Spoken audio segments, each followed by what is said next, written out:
tatay niya. Sagot naman ni Tanggol na siya lang raw mag-isa ang aalis dahil sa kanya raw sila may atraso, kinakailangan sa kanya rin daw sila magbayad, tatapusin na raw niya ito ngayong araw. Samantala, wika ni Ramon na buhay raw ang kapalit sa ginawa nitong panlilinlang sa kanila ni David, panahon na raw ng paniningil. Galit namang tanong ni Rigor kay David na kung sino raw ang gumawa sa kanya niyan. Sagot ni David na si Tanggol raw. Wika ni Rigor na pagbabayaran raw niya ito.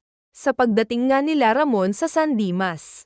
Masabi kay Rigor na magsikalat raw sila at si David bilang Tanggol sa mga Montenegro, at si Rigor. Kaya galit na galit si Rigor. Galit naman itong sinabi ni David na buhay raw si Ramon at ito raw ang kamit ng nanay niya. Ngunit kaya naman napigilan na ni Rigor sabi kay Rigor na nagpanggap raw itong si David bilang Tanggol sa mga Montenegro at tinutok kaya galit na galit si Rigor. Handa itong pumatay ni David na buhay raw si Ramon at ito raw ang kabit ng nanay niya.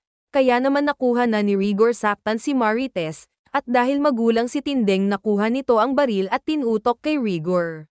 Handa itong pumatay para sa anak niya. Samantala, wika naman ni Tanggol na hayop raw itong si David. Papatayin raw niya ito, papatayin raw niya silang mag-ama. Sa pagpapatuloy ng nakaraang episode, nasermonan na naman nga ni Chairman si Rigor, ibang klase raw ito, noong polis raw siya para siyang anghel. Ngayon raw naglabasan lahat ng sungay niya, baka naman raw may buntot pa raw siya. Wag na raw niya ilabas, basag ulo raw ang hanap niya. Tanggol na raw ang datingin niya. Wala raw siyang pinagkaiba, wika rin nito kay Marites na kung pupwede lang raw, pakiusap lang raw.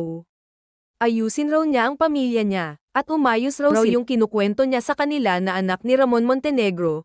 Tugon naman ni Enteng na hindi kaya raw nagpapanggap si David na Tanggol. Wika ni Divina na tarantado pala raw ang kapatid niya. Legal na documents raw yan. Tapos ang ginagamit raw niya tunay na pangalan mo. Pag ganyan raw matagal na nitong ninanakaw ang pagkatao niya. Samantala galit naman si David iniipit raw nila ang pera. Sagot naman ni Sebio na inaasikaso na raw yung kinukwento niya sa kanila na anak ni Ramon Montenegro. Tugon naman ni Enteng na hindi kaya raw nagpapanggap si David na Tanggol. Wika ni Divina na tarantado pala raw ang kapatid niya. Legal na documents raw yan.